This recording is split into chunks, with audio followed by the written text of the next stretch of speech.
Back live, like we never left. Getting ready for Christmas. David, we gotta eat those sardines and Nutella. Oh, that's which we're gonna do that. PJ, you said what? You want to do that before calls? Yes, I'll bring them in to you guys. Look, whenever y'all want to do it, we can do it. You're a sick individual. You like sardines and anchovies and stuff like that. I'm kind of excited. You're the only person I know who does. But after hearing Blaine say, make sure you don't throw up while you're eating. Don't throw up, David. No, David, don't. Because I want to get you involved. I don't want to. You don't want me. There's certain things you want me to be involved in. That's not one. No, I don't want this to be like The Exorcist. Like I don't want because like one will go, Ripley's then Believe the It or next Not. will go. Oh, it's good to be back, though, boy. It is good to be back. A lot to get to, so let's get to it. LSU quarterback Jayden Daniels wins the Heisman Trophy. Patrick Mahomes lashes out at the officials following another Chiefs loss. And the Cowboys take over first place in the NFC East. Do we believe in Dak yet? No, not me. I'm Jay Crane. We're back live, turning up on a Tuesday. This is Crane & Company. Mount up.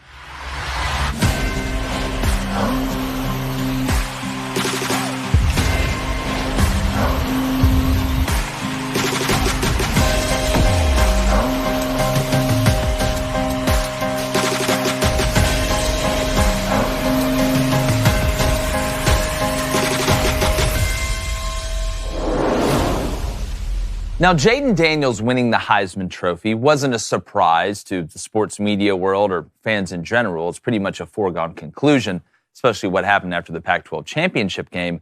But to me, whoever was going to win the Heisman is not the most fascinating storyline with this quarterback class that is absolutely loaded heading into the NFL draft that we know is coming up at the turn of the year.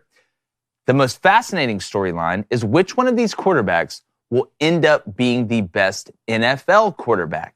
Now you look at obviously Caleb Williams, Drake May, mention Jayden Daniels, Michael Penix, Bo Nix, Spencer Rattler. I can go down the list of quarterbacks that are going to have an opportunity and quarterbacks that are going to get drafted to play in the NFL. But when you look at Jayden Daniels, to me, he has a chance to be the best quarterback in this class. I would put my money on him. And people say, Caleb Williams, he's going to be number one. He will be number one. But here's why I would take Jayden Daniels over Caleb Williams. I think he's a more elite runner than Caleb is. Now, Caleb is sneaky fast. He's shifty. He's good laterally. But let's be honest, Jayden Daniels is on another level running the ball. His acceleration, his lateral movement, his long striding ability once he gets going is something that I think will allow him, even in the NFL, when you're competing against the best athletes in the world, to be able to have that escapability, to be able to run and take off and be effective, and then run the RPO game that we know is slowly infiltrating the NFL. You mix that with Jayden Daniels' ability to pass at all levels. Notice I didn't say throw. Jayden Daniels is not a thrower. He is not Joe Milton. He doesn't just have the fastball. He can throw the fastball. He can throw the changeup. He can take off when he needs to take off. He can speed it up and throw the whole shot against cover two if he has to. But the main reason is I think Jayden Daniels has a little more dog in him than what Caleb Williams does. Yeah, Jayden doesn't paint his nails. That helps. He doesn't cry to his mommy after making fun of somebody for crying in a press conference. What Jayden Daniels did was left Arizona State, where teammates were taking his stuff out of his locker and celebrating it like he was a bad player, went to LSU and absolutely blew it out of the water. And he's tough. The main thing that Jayden Daniels has to learn going to the NFL is something that Anthony Richardson is learning right now, that Lamar Jackson learned pretty quickly. You can be fast, you can be shifty, but you got to be smart. You're not the size of Josh Allen, not even close. We saw him at SEC Media Days. If Jayden Daniels can protect himself and you mix his running ability with his elite throwing ability and his mindset, I think Jayden Daniels is the best quarterback in this class, and that includes Drake May and Caleb Williams. But my favorite quarterback in any class, sitting to my left, David Cohn, Michigan quarterback, my brother, one of my favorite wide receivers, sitting to my right, Western State, Colorado. David, Heisman, I don't think anybody's shocked that Jayden Daniels won it. I was surprised it was that close, though. It was closer. The voting was closer than what I thought. But when you look at this quarterback class, this isn't... I don't want people to think Jayden Daniels is like a Nick Marshall for Auburn, right? Unbelievable runner, elite running, good enough thrower. We've seen Jayden Daniels. The big knock on him last year was that LSU wouldn't push the ball down the field. What did he do halfway through last year? Push the ball down the field. It changed them offensively. This year against Florida State, they played it very close to the best in the passing game. He still threw for 350, ran for over 100. Then you saw them, Mississippi State on, open it up, and the man just took the world by storm. Best offense in the country, in my opinion. Want to give a shout-out to his skill players, obviously. But when you look at this quarterback class, is Jayden Daniels number one for you? Not for me, but congratulations on winning the Heisman Trophy. We spent time with him at SEC Media Days. I love being around him. I love his energy. I love this conversation as well. I find it fascinating, these guys who are going to take the next leap. And this is by far the best quarterback class that we've seen, at least in my lifetime. And part of it is due to the extra eligibility due to COVID. A lot of it is due to name, image, and likeness. Guys can stay an extra year now, and they're getting paid. They don't feel the need to go and be a third or fourth round pick in the NFL. Guys like Bo Nix coming back. It's been incredible. I still think Drake May and Caleb Williams are those two guys who are going to be franchise quarterbacks right off the bat for teams. Now, I'm not a big fan of the way Caleb Williams has acted a lot off the field, talking about wanting equity in an NFL team. But then again, I don't know how much is coming from him, how much is coming from his camp. He's got a lot of people in his ear, all that kind of stuff. And we just found out that Drake May is not going to play in his bowl game, the Duke's Mayo Bowl. He's going to forego that, get ready for the NFL draft. All this kind of stuff makes sense. I think those guys are NFL, franchise guys, basically. When we talk about Jayden Daniels, Bo Nix, and Michael Penix Jr., 1, 2, 3 for the Heisman Trophy, I think all of those guys have an opportunity to start. It wouldn't surprise me if all 5 of those quarterbacks are starting at the same time in the NFL. And the way Jayden Daniels played this year, the comp is becoming more and more Lamar Jackson. I agree. Like, I'd be interested in what Blaine has to say in this, and a better thrower. If that's the comp, the way Lamar Jackson has played, I mean, he's an MVP, still playing at a high level despite being injured back-to-back seasons. The question will become, can he take those hits? He's a smaller frame guy, basically a much faster Bryce Young with mobility and all that. Michael Penix Jr., to me, throws the best ball out of all these guys in the class. The only thing I'm worried about with him is the previous injuries. Like, people are going to do a deep dive on him into the injuries that he's had. Can he sustain, an NFL season, all that kind of stuff. And then Bo Nix sort of has all of the skill sets that these guys have, plus he's played football for a long time. I think he's going to get a shot in the NFL. So I can't wait to see what all 5 of those guys bring to the table. And really, there's another 5 or 10 that are going to go from this year's class who are all going to have a shot. Yeah. And Blaine, to me, I want to make sure everybody understands. I'm not saying everybody else is going to be a bust. Like Jayden Daniels is going to be the only quarterback that works out. Like David mentioned, I think you could get more out of this draft class from a quarterback standpoint as far as a statistic, longevity, impact group of guys, from a single position more than we've seen in a long time.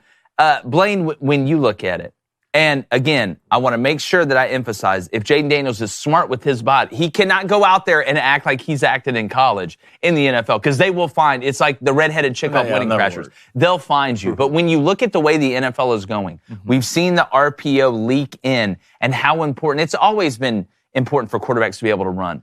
But nowadays, gone are the days where, the pro-style passer, that's what you got to have in the league. You can't have anybody out there improvising. We're seeing more improvising going on in the NFL than ever right now. And Jayden Daniels kind of fits that new mold of quarterback and I agree with RG3 that he was talking about the other day. This is where the game is going, and I think Jayden's a great example of that. I think Jayden's a complete quarterback, and I think he showed that to you this year. We always have these guys that come into the NFL, like you bring up the Anthony Richardsons. It's usually he's a phenomenal runner, but there's something lacking in the past. Can he become a good thrower? Is it whether it's accuracy or the deep ball or this or that? And I think Jayden checks all those boxes. And, the thing about Jayden, and you put up the Caleb Williams and the Drake Mays this year, I mean, you could obviously say Jayden had better position receivers this year at their position, but there's not really a lot of excuses you can bring up because Jayden's defense was one of the worst in the nation.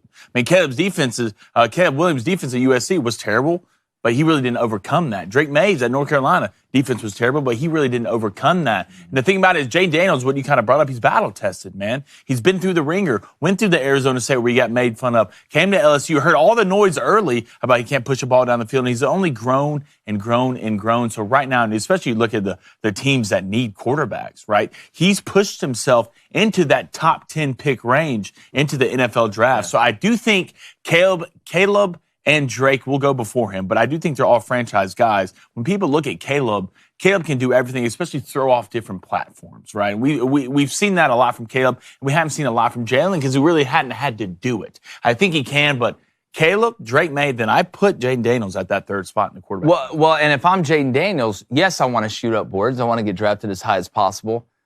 But, I'm not pissed about being the third or fourth quarterback taken when you look at the teams where you're going to go to. Like, Caleb Williams isn't going to. Jayden Daniels, I wonder if Jayden Daniels could slide into that spot where he's good enough that a team wants to draft him and maybe give him a year to sit behind somebody to get ready, which I think, a redshirt year in the NFL is still the best thing that could possibly happen to you. I wonder if he's going to fall into that category. I've seen him as high as the second quarterback on the board. I've seen him high as number 8 getting taken in the top 10. And listen, we're going to have pro day and everybody's going to freak out and this thing's going to go back and forth, whatever. I would be shocked if he was one of the top 2 quarterbacks taken. But I would, I think that may behoove him in the long run, and whatever team he ends up on, I think will be more ready for him to come in and make an impact. So you're not like Bryce Young sitting out there just, peeing into the wind, which and everybody thinks you're a bust after 10 games. Already, that's exactly right. Because of the situation you got drafted to. Whereas Jayden Daniels could be much more like a Patrick Mahomes situation, where you get an offensive-minded coach like Andy Reid in a smaller market who comes in and says, "No, I want this guy, and I want to develop the team around him." Remember, Patrick Mahomes didn't have to start that first year. Alex Smith was still there. A lot of these guys could be in that situation. Bo Nix could be in that situation. Michael Penix Jr. I mean, 15 years ago, we would have been talking about Michael Penix Jr. probably being the best quarterback to come out of this draft class with the way that he can stand in the pocket and deliver the football. But like you said, the game has changed so much, and the rules being changed to benefit the offense so much. A lot of these mobile quarterbacks are able to have a lot of success. So I'm really excited for Jayden Daniels, man. It was awesome spending time with him. I think he's going to be a real good player in a day and age where we're seeing Dorian Thompson-Robinson start multiple games. That was my comment. Tommy DeVito starting multiple games. Like, all of these guys are going to get chances, right? Because the first-string quarterbacks just go down so frequently. You have to have that next guy up. Yeah, to me, Jayden Daniels is a much better version of DTR. I think there's some similarities stylistically. We want to know what you guys think. The phone lines are going to open up 7:15 a.m. Central. That's 8:15 a.m. Eastern. I'm not smart enough to remember any other time zones other than that. I want to get to calls quick. We want to hear from new people as well. We appreciate y'all calling in. The phone lines have been absolutely jammed every time we've done it. But I want to get into the Booster Club here in a second.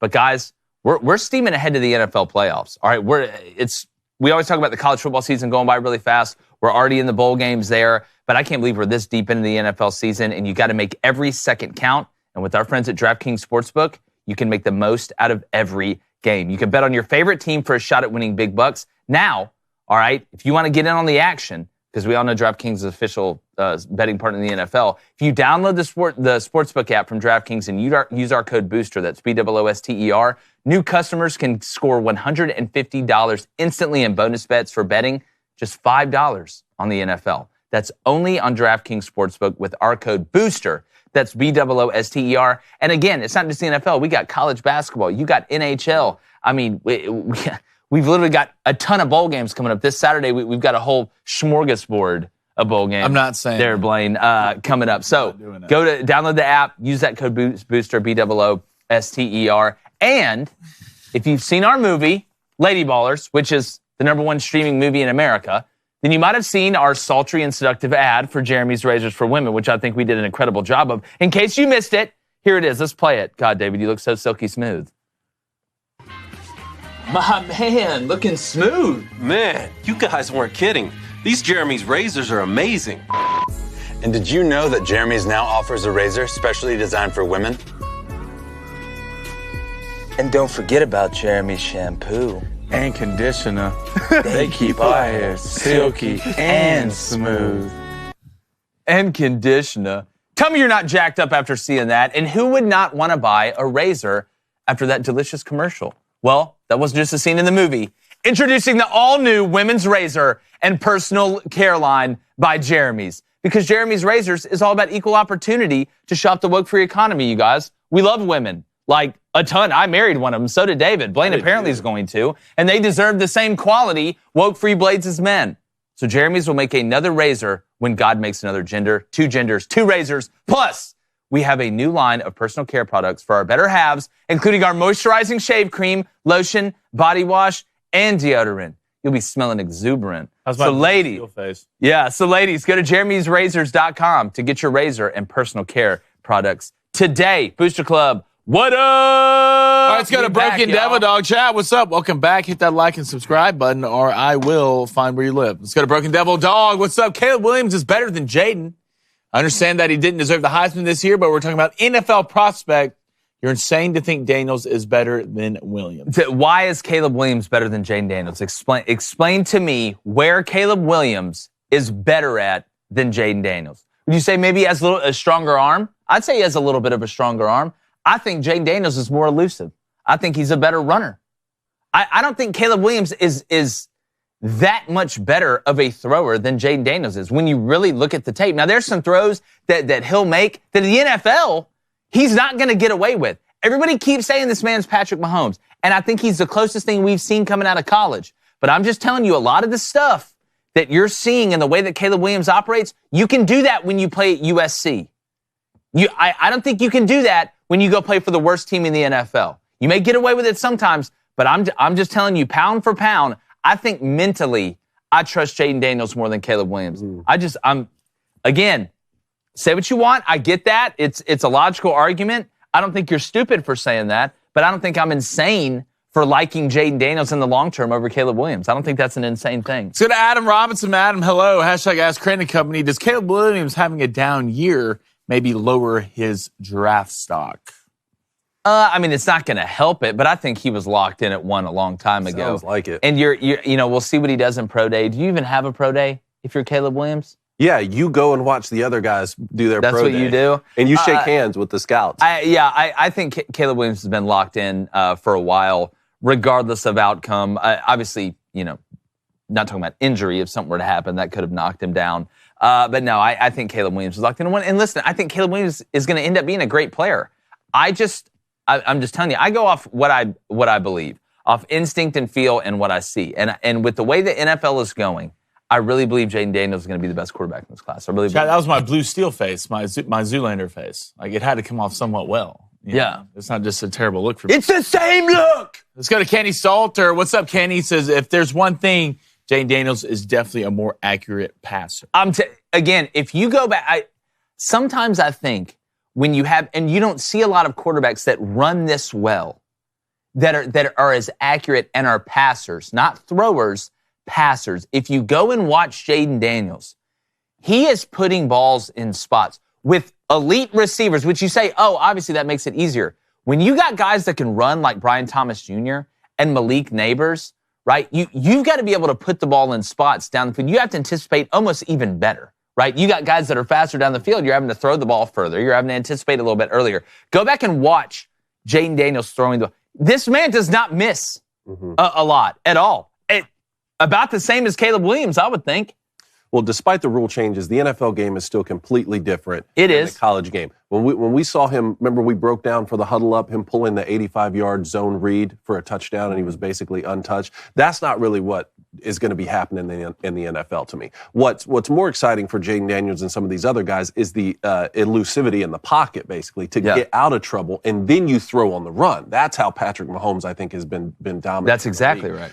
But to me, with Jayden Daniels, I remember him being a good thrower before I remember being wowed by his speed. Now, I didn't watch him in high school as much as a lot of people did when he was getting recruited, but I watched a lot of his games at Arizona State before he transferred over. I was impressed with his arm and his accuracy even before I knew that he could take off for 85 yards on the One thing that kind of impressed me that doesn't get talked about, Jayden Daniels is fast. Yeah. No, I don't think I saw a guy get 10 yards quicker. What's his 40? What is his 40, and what do you think his shuttle is going to be? I think Jayden Daniels runs legit 4.3. I think he runs 4.35. I really think he does. Straight line? He's a straight line runner. I mean, he's a straight line. He's not bad lateral. But I would say he's more of a straight line runner. I agree with that. Of course. All right, that's what the 40 is, though. You're going in a straight line. Yeah, and I mean, God, this man's going to run 4.38. Watch. Man. What did RG3 run? Says he was 4.5 when he was at Arizona State. Looks like he's 4.4 now. He looks like a 4.45 guy to me. I don't know. His straight line, no pads on. His legs are just long, right? He gets 3 yards. He chomps up 3 yards a stride. Basically, I would think that's why his shuttle's going to be going. Yeah, once he gets going. All right, let's go to UT. What's up, brother? Caleb W. has shown he can make any throw from any platform.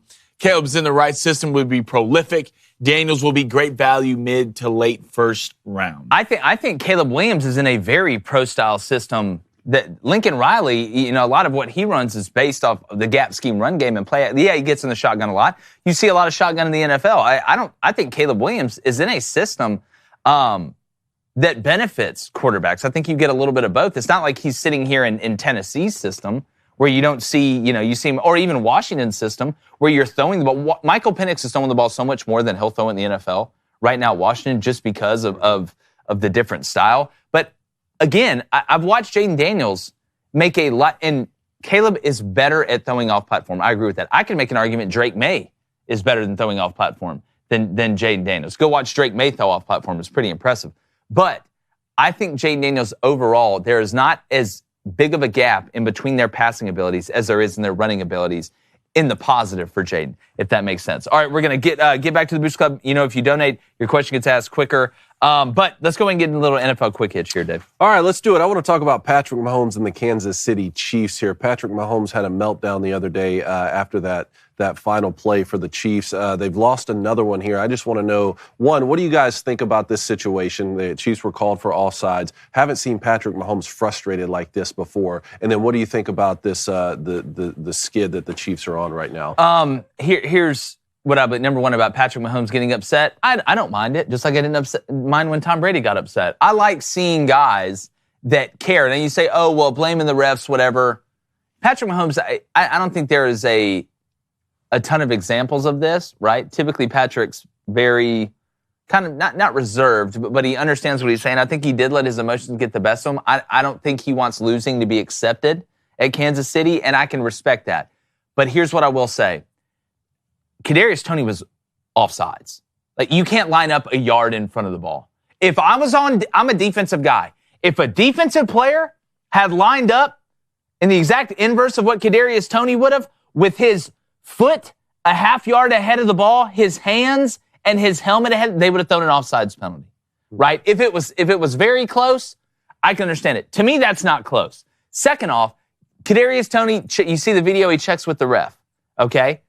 If I go up to a police officer that I know is sitting in his car a couple miles ahead of me, and I say, hey, man, I know it's 70 miles per hour, but I'm going to go 73, okay? So don't pull me over. And then I go 100, he's going to pull me over.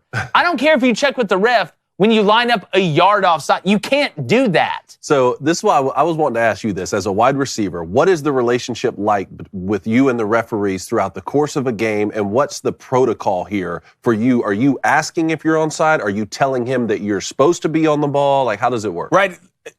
He knows whether you're on and off, but just by a point, right? So if I'm on, you point at the ref, and he gives you the thumbs up, all right? If you're off, you point at the ref, and he gives you the thumbs up. I didn't see the video where Kadarius Toney checked. He looks really quickly at it. If the ref gave him the okay, all right, and then threw this offsides flag, that's horse crap. Well, that is absolute crap, because the ref said you were fine, all right? And I'll go back to what Andy Reid said, and this goes throughout high school, college, NFL.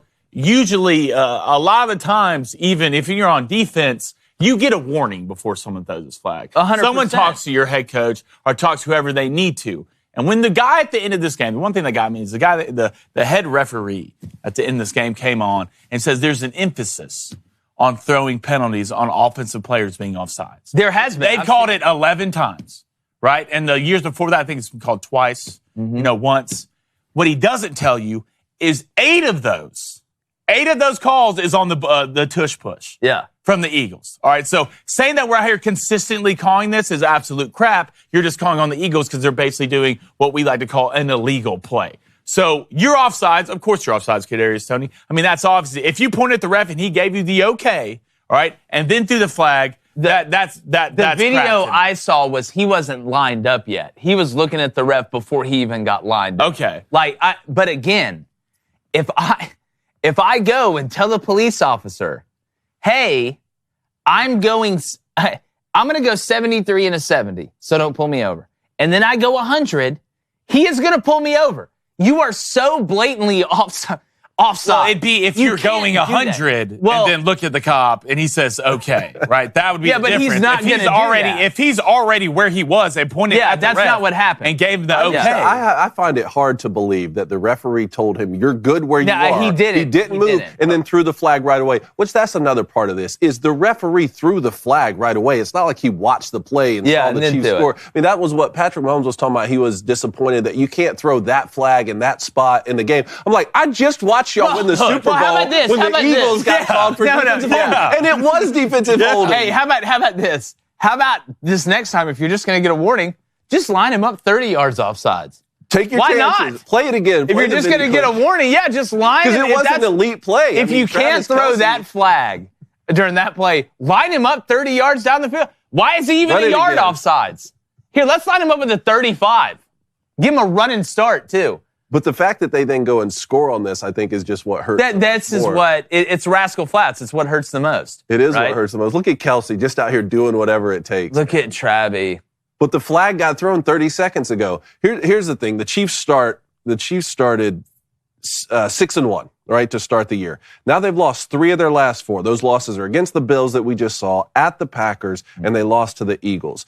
I don't think Patrick Mahomes has encountered this level of frustration before. Like, not a lot of adversity, like a lot of other quarterbacks we talked about who are those top 5 picks who go to worse teams. He had the benefit of getting drafted to a smaller market in Kansas City, smaller than New York or LA, something like that. He had the benefit of getting drafted by Andy Reid, one of the best play callers and QB developers we know. And he had the benefit of being one of those guys whose game translates immediately and just dominated the league. Now he's having a little adversity here in the middle of the season, and you're seeing the frustrations show. I still think they could easily win the Super Bowl this year. Yes, listen, I'm not going to get in the business of sleeping on Patrick Mahomes. No. That's not a good business to be in. Here, though, is another example of what makes the great ones great, right? You go through the ups and downs, right? The ebbs and flows. Look at the team he won a Super Bowl with last year and the roster, what they were able to do. I think a lot of what makes the top of the guys at the top of the mountain, the Tom Brady's, that very small elite group that have been able to accomplish these amazing things at quarterback, is that when the book's out on you, or when you're in your hardest times, you got to get through them, and you do get through them, right? And I saw people calling Tom Brady a terrible person for his antics on the sideline when it wasn't going good, screaming at guys, yelling at coaches, this and the other. But what did he do? He persevered, and he won in the end. I am not going to bet against Patrick Mahomes and Andy Reid. I don't care how many commercials they do. If they have an opportunity when they get in the playoffs, I am not betting against Patrick Mahomes and Travis Kelce and that organization. But this, again, what makes the great times so great, you got to go through these bad times, right? And Patrick Mahomes not accepting losing, you can say, blaming the refs is petty. Like I said, it is to a certain extent, especially when it's that blatantly obvious. I guarantee you Patrick Mahomes probably watched the film and was like, God, I probably shouldn't have got that upset after. Maybe the frustration is at the receiving core. Well, then you saw him on the sideline getting upset. Well, the thing about this is a team I thought we're going to see last year with the Chiefs. This is what I thought we're going to see, just a lack of production from the receiver core. I mean, you really have nobody out there, just guys out there dropping balls, than Travis Kelce dating the Illuminati leader and having a mediocre year. All right, that's what I thought. They were doing good when she first looked came like on the a scene. crybaby during this. Like an absolute whiny little kid saying, well, you basically can't throw it because the play was so great, and Travis is going to be a Hall of Famer. Yeah, that's what do you mean? That was, It does seem like one of the, to Jake's point, the great ones have an ability to play with the utmost intensity while they're on the field, and that includes the sidelines, Tom Brady breaking tablets and all that. And then as soon as they're outside the lines and they get in a press conference, somehow they just swallow all that pain and they just get up there and they're still professional. You know who does a great job of doing that? You know who's just absolutely buttoned up on the podium? Manning. Jalen Hurts. Oh, Jalen Hurts. He's the best. They could lose by 40. There could be plane crashes. It doesn't matter. If after someone dropped a nuclear bomb, I don't want the president up there talking. Well, Jalen Hurts shows no emotion. I'm starting to worry that Jalen Hurts is a sociopath. Well, good. Regardless, I know, and that's perfect. That's perfect. I want my quarterback. I want you to be dead inside to a certain extent. He is the best in the league right now, which is a perfect segue because I was going to talk about the Cowboys beating the Eagles 33-13, now taking over first place in the NFC East. And for the Eagles, we saw that the 49ers went on their little skid, their 3-game losses there when they had some injuries. Now back-to-back losses for the Philadelphia Eagles. They had been playing with fire all season. Yeah. But these past 2 losses, here's what's troubling to you. Cowboys, you lose by 20 points. You lose 42-19 to the 49ers. These aren't just some teams, right? These are the teams you're going to be meeting up in the playoffs against in the NFC. Any worries for the Eagles, and are the Cowboys legitimate Super Bowl contenders? Dak Prescott's having a career year.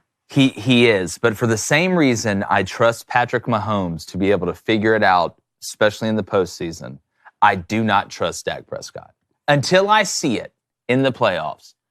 The regular season, it's almost like when your favorite college basketball team, like, making the NCAA tournament's expected now. Like, the regular season doesn't get me excited anymore. I want to see you do it when it matters the most. That's the last hump, right, for Dak to get over. The Cowboys have had teams built around him to win this thing, and he's playing at an all-time high right now, in my opinion. But when you talk about the Eagles, they're struggling. Yeah, you want to be peaking all the time, right? You want to be playing great all the time. I want my team to be playing great at the end of the year, right? We pretty much know the Eagles are going to get in the playoffs. Cowboys are going to get in the playoffs, right? Who's going to be playing their best at the end of the season? And it seems to me that the quarterbacks that always play their best at the end of the season is a group that does not include Dak Prescott when you get into the playoffs. So this regular season stuff's great. I'm glad for Dak. I like Dak. I don't dislike Dak or dislike the Cowboys. I'm not one of those. I hate the Yankees, but I don't dislike the Cowboys because I'm a Braves fan. But Dak Prescott is going to have to show it to me in the playoffs for me to believe it. For that, in that same line of thinking that I believe in Patrick Mahomes. You've been pretty consistent on that. Dak Prescott, almost top 5 in every passing. Yeah, he's going to win the MVP. First in touchdowns, 28 touchdowns, 6 interceptions, though, is what's even more impressive. Is he the front runner for the MVP right now, and will he win it? Is he the front runner right now? Yeah, I do believe so. Will he win it? I'd have to go look down at some other schedules on some guys, but I think he's right there for it. And I think the big difference with Dak this year is, one, you bring Ferguson in, who's been a huge piece. He has. For Dallas, a huge piece, starting to become the enforcer, and the relationship between Dak and CeeDee Lamb. He is feeding the ball to CeeDee Lamb, and CeeDee Lamb right now is a top 3 receiver in the NFL, and you can see that relationship coming together. But I will say this, okay? The Cowboys are an extremely good home team. It's really hard to go beat the Cowboys on their turf. When on the road, they're a little bit different squads, still good, but not as good. Your next 2 games, all right, well, you had Seattle before this, Washington, Carolina, and the Giants, all right? So you basically had 3 to 4 bye weeks is what you had in the NFL. These next 2 games, we're really going to find out. You go to Buffalo, all right, that's going to be a tough game to win. Then you go to Miami. If that's a healthy Miami team, that's another tough game to win. So if they slide past these 2, you have Detroit, which is schizophrenic, and going to the Commanders and finish it. So could I see Dak and them running the table on that? For sure, but I do think they're going to lose one of these 2 next games. But I do think Dak is right now the front runner. Can you beat the 49ers? Yeah, that's it. That's what it comes down to. There you go. Can you beat the 49ers? I trust Brock Purdy more than Dak Prescott. And he's another guy that's in these top 5 categories for And the 49ers, it doesn't matter if you meet him in the bottom of the ocean, in the Sahara Desert, on Mars. And they're healthy. They're going to show up and play. Well, one of the things you want them in the NFC Championship game, not the divisional series, and a lot of that will come down to if you can finish above the Eagles and you win that division and you're not fighting for a wild card spot. Like Blaine said, the Cowboys' schedule down the stretch is tougher than the Eagles, even though Cowboys just took over the first place. All right, I want to get to some college quarterback stuff, but first, we do have to give a shout out to Tommy DeVito. 3rd straight win for the Giants. Big win over the Packers last night. See his agent? Incredible. I love this stuff. His agent and his dad were freaking out up there. Yeah. First game his dad's been to since he was in middle school, they said. Yeah, well, I saw a meme that said Tommy DeVito's he said he's on the phone talking to his agent. He's like, hey, I want a new contract and a lasagna. I love this Tommy DeVito story. I tweeted out yesterday, or X'd out, whatever you want to call it, that Brian Daboll has made Daniel Jones and Tommy DeVito relevant. Yeah. Like, he isn't the greatest head coach of all time by any stretch of the imagination, but damn, that's impressive, right? I mean, Tommy DeVito, I thought it's Danny DeVito for the first 30 minutes. This is one of the benefits of having an offensive-minded head coach. Yeah. Not so much when your starter's still in the game, right? We've seen defensive-minded head coaches like Bill Belichick and Nick Saban have the most success in the world. But when your starting quarterback goes down, you're having to rely on a backup or a third string backup to in the backup. Middle of a week, or you're having to bring someone in like a Josh Dobbs to the Vikings or something. That's where an offensive-minded head coach is really helpful. Well, I think he somewhat doesn't get enough credit what he had to do with that offensive line as well. The rearranging parts that is going on up front. And so, like, you saw the Giants come out there, run the ball 30, 40 times a game and win, right? And win, which is a sign of great coaching when you can win multiple ways. I mean, DeVito's coming along obviously, but he's not the long term. I don't think Daniel Jones is either. Are the Giants just an unluckier version of the Steelers this year? I mean, you really look at it. If you really look at it, they're very similar. They both, yeah. They have to win the same way. What's the Giants' record? Steelers always rely on that defense, though. Well, I mean, the Giants' defense hadn't. I mean, I don't know if you heard T.J. Watt, but the NFL's out to get him. Out to get T.J. Watt? Yeah, he said in the interview, his post-game interview, he's like, well, I think the NFL has a thing out for me right now, and they're out to get me. I don't want to talk about it because I can't talk about it. But yeah, y'all didn't see that? I did not see that. Maybe they got him. That's why I didn't hear it. Well, apparently they don't want him to get the sack record or something like that. Well, I mean, you talking about the 100 games? I think he's at like 93 and a half. I think Reggie White is leading at like 101 sacks, like his first 100. Isn't that like quickest to 100 games though? That's not. Yeah, it's like the most sacks after 100 games because he passed his brother. Yeah, he passed JJ a couple weeks ago. TJ's an absolute beast. But if you want to talk about the if you're out to get something, you know what I'm out to get? Great quality meat, all right? Especially during the holidays, okay? What do green eggs and Christmas dinner have in common? They both need a ham to be complete, Dave. Oh, yeah. That's a great joke. Remember that one. And not just any ham, mind you, a spiral cut, heritage pork masterpiece from Good Ranchers. It's the kind of ham that'll steal the show at your family gathering. And guess what? You get it free with any Good Rancher subscription. But I get the butcher's box. You can get steaks, chicken, seafood, pork. They got everything, man. And now a free ham to go along with a Good Rancher subscription. That's a $99 value that you get free in your first order. So head over to goodranchers.com and subscribe today with our code BOOSTER, that's BOOSTER, to claim your free limited stock holiday ham before they sell out. But you got to act fast because this offer is not going to last forever. All right? You need to make sure and try and order this thing. I know we're coming up. We're past the 11th. Today's the 12th, I believe. So you need to go ahead and get that in if you want that delivery by Christmas. So head to goodranchers.com. Use our code BOOSTER, BOOSTER, when you subscribe to get your free 10-pound holiday ham. Don't settle for the same old holiday fare. Elevate your feast with Good Ranchers this year. Good Ranchers, American meat delivered. And it is American. All right. We're going to get, the phone lines are opening up here very, very, very shortly, here in like 9 minutes. Going to get back to the Booster Club and then get to some basketball real quick. All right, let's go to G Frank 9772. He says Jake has the excuse of every sports media personality that doesn't want to mention the Cowboys. I get it, guys. First take is annoying, but when can you give a dude his flowers for the regular season, man? No, it's again. I'm giving Dak his flowers for the regular season. What I'm saying, I'm giving Dak the ultimate compliment. I believe in you so much. In the regular season, I'm discounting all of your successes during it.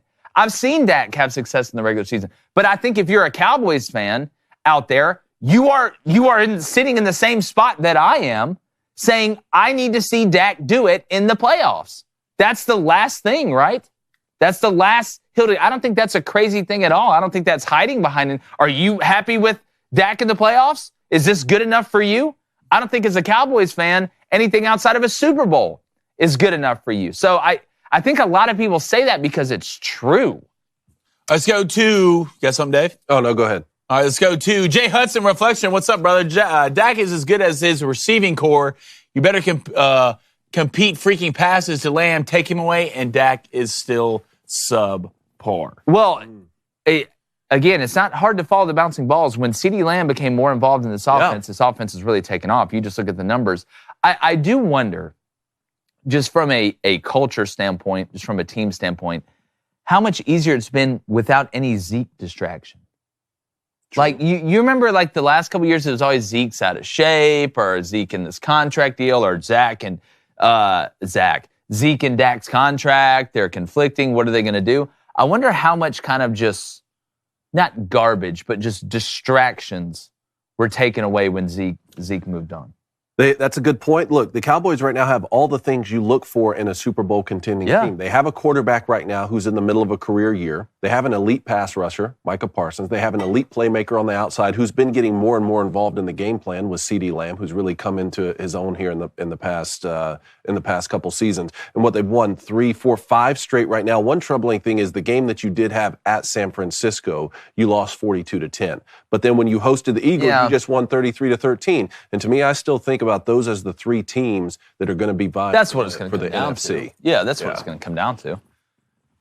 All right, let's go to Chris. What's up, brother? Hashtag Ask Cranico. Oh, I don't know if we got to this. Maybe we want to get to it before calls really quickly. Hashtag Ask Cranico. Dylan Raiola is being crystal ball to flip to Nebraska.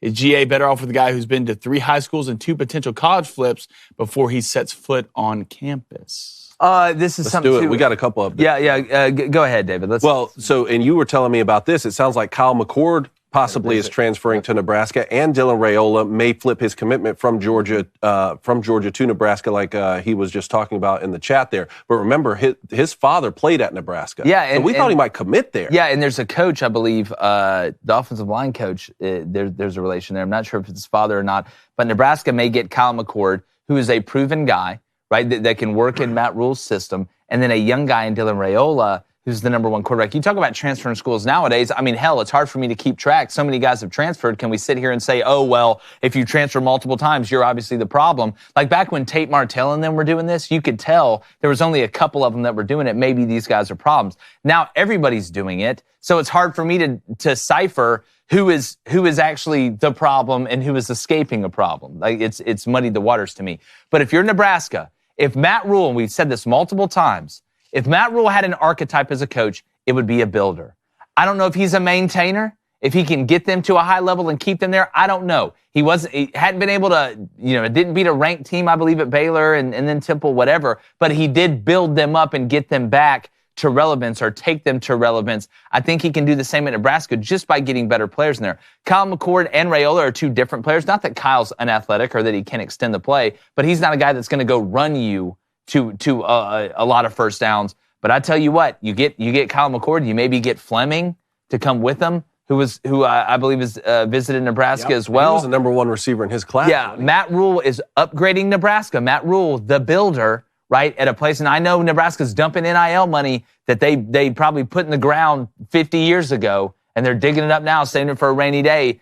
They're always all in out in Lincoln. But the sun's got to be shining a little bit brighter this morning. I mean, getting Kyle McCord alone would be a huge win. It would. Got through for over 3,000 yards this year, 24 touchdowns, 6 interceptions. I still don't understand everything that's going on in Columbus right now with just the outgoing, the exodus basically of transfers leaving. But that would be a huge win. But to me, there's no way they get both these guys, right? Like, is Dylan Raiola really going to flip his commitment and go there if Kyle McCord transfers there? What are the chances? I don't think it's great, right? Because Kyle's young. I mean, Kyle's a young guy. Kyle's a sophomore. He's a junior. He's going to be a junior He'll be a junior this upcoming year, right? His profile right now says junior. Yeah, okay, so he'll be a junior. So he's draft eligible this year. Now, who knows? He could play for 10 more years. Yeah, I know. Well, so how many? We got 8 years in college at this point. I don't know. But look, man, money talks. I don't care what anybody. Look, it's a money business. That's what it is. And if Nebraska's dumping NIL money to pay Kyle McCord, paying this other kid, that's fine. I'm all for it. I'm still waiting on a team with the most NIL just to buy all the best players. You buy all the best players, and you go put them out on Saturday. Yeah, that's what you do. This is how you win in college football. We can look at that, but it always comes down to somewhat who do you have at the helm? Who is playing the quarterback position? You're only good as your quarterback, okay? Trust me, I watch all the 5-stars run around A&M, and then a mediocre quarterback can't get you as far as you need to go. You get all the pieces, but that main piece, that boss piece, that final piece is the quarterback position. Yeah, and listen, Kyle McCord, it's going to be a little bit different when you don't have Marvin Harrison Jr. and Igbuka and Stover, and we'll see. I think it'll tell us a lot more about Kyle McCord, but I can promise you this, it's a hell of an upgrade from what they have. Yeah, no doubt. And also, you guys were talking about this earlier. Sounds like Dylan Gabriel has committed to Oregon. Huge. I mean, a lot of people thought he may follow Jeff Lebby to Mississippi State, which would make sense. But I think he fits into what Dan wants to do. My question is, how many years does Dylan Gabriel get to play? That's an important part of what we're talking about. Like how many? Again, how many do you get to play? Like, can anybody give a straight answer on that? There's like this window. I think it's going to get buttoned up at some point, but I think there's this window where you can legitimately Van Wilder this whole thing. Mm-hmm. You can play for 7 years, right? Stetson? I mean, I got COVID. Oh, look, you can make up anything at this point. I got COVID. You blew out your Achilles. Your dad yelled at you on the way down here. Yeah, you get a cafeteria food's not that great. I don't like the way Dan Lanning's hair looks. Yeah, it just doesn't matter. It's a great whatever excuse you need, it'll work. Like we'll have kids at some point. Well, are we sure Joe Flacco's still not in college? Is Joe Flacco running around college somewhere playing? So I'm running around for the Browns. I just saw him with Cleveland. Yeah, he's doing both. Apparently. Back on the Who practice knows? squad. Back at Delaware. Yeah, he's at Delaware State out here balling. You love But this. a great pickup for Oregon. Great pickup for A phenomenal pickup. Again, though, we've seen NBA teams build super teams, and sometimes they're not as good as the teams who draft and develop players, right? True. And so if you're looking at this Dylan Raiola situation, okay, are you going to decommit from Georgia, a program that has proven to build these guys up? There's been a lot of transfer. Even the guys who did transfer, JT Daniels got beat out by Stetson Bennett. You know the amount of money like you're going to have to pay someone to look at Georgia and be like, no, I'm going to Nebraska. Yeah, a lot. Yeah, well, speaking about a lot of money, we got to get to this Shohei Ohtani news. He's going to the LA Dodgers, 10 years, $700 million. By far the largest contract in American sports Shark was history. laser beam And he's deferring more than 97% of it. See, that's the biggest thing. And people, I want to explain this contract, the way it's working now, because you say $700 million. How in the hell can you afford to pay somebody $700 million and still have enough for the rest of the players? Well, Shohei Ohtani, apparently this was his idea, wants to defer $68 million each year. So basically he gets paid $2 million a year for this 10-year deal. Yep. And in between 2034 and 2043, he should get paid $680 million. Yeah, $68 million So if a you year. think Bobby Bonilla's contract is like impressive, this laughs at that. But by deferring it, a couple things happen.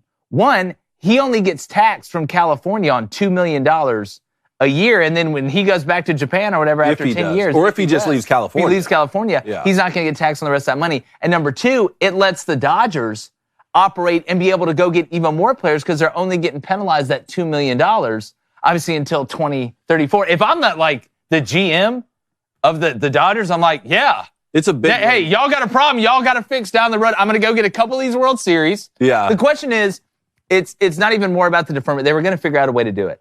But is Shohei worth the $700 million? Well, that's a question that we can all discuss. And for anyone out there listening who's confused, join the club. Like, it is very confusing. Yeah. Here's a couple facts, though. So the collective bargaining agreement in Major League Baseball does not place a limit on the amount of money that can be deferred, but teams have to set aside the present-day value of that deferred money. In Ohtani's case, around $44 million in cash each year in an escrow account. Now, this basically comes down to me between the inflation on the U.S. dollar 10 years from now versus what the California taxes would be, right? So a lot of people are saying, why would he do this? Go ahead and get the most amount of money that you can right now when you're playing, invest that, get the compound interest, and don't take a hit on whatever the U.S. dollar inflation may be 10 or 20 years from now when you're getting paid all that money. And other people are saying, well, they're clearly calculating him not having to pay California taxes on the deferred money whenever he's done playing and leaves the States or leaves California. Yeah, does this go back to the what would you do if you won the lottery argument?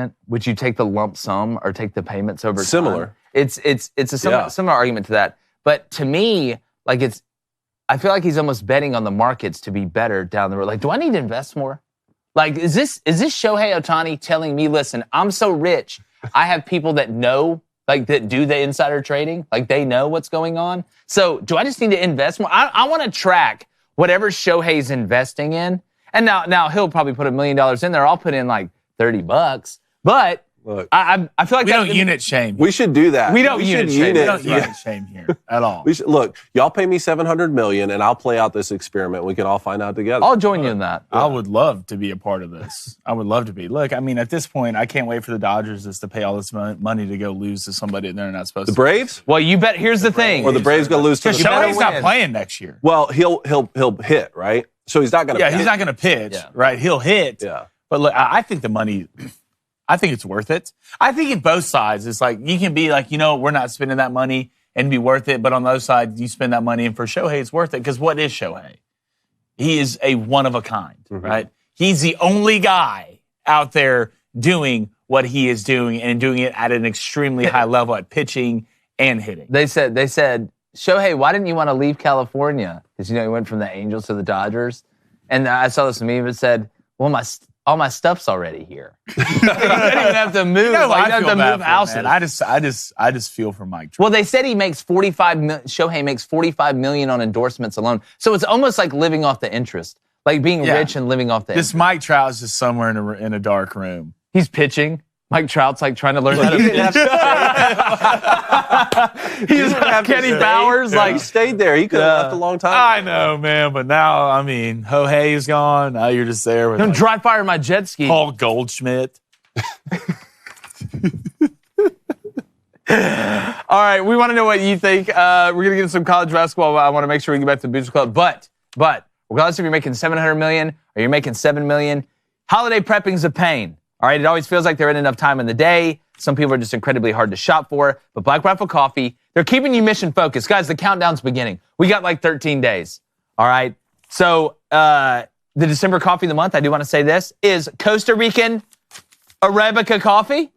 I got mine in the mail yesterday. That delivers. Don't throw that at me, Dave. That delivers tasting notes of chocolate, citrus, and maple. Listen, Black Rifle Coffee, it's veteran-founded. They're operated by principled men and women who honor those who protect and defend and support our country. And with every purchase you make, they give back. So if you order this as a present, they have the canned drinks that you can drink quickly. Are you making fun of me? The Grinch. Yeah. So it's a great cause. Save money, drink America's coffee. Go to blackriflecoffee.com.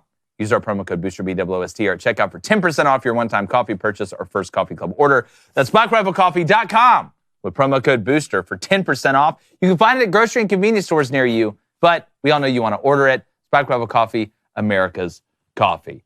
All right.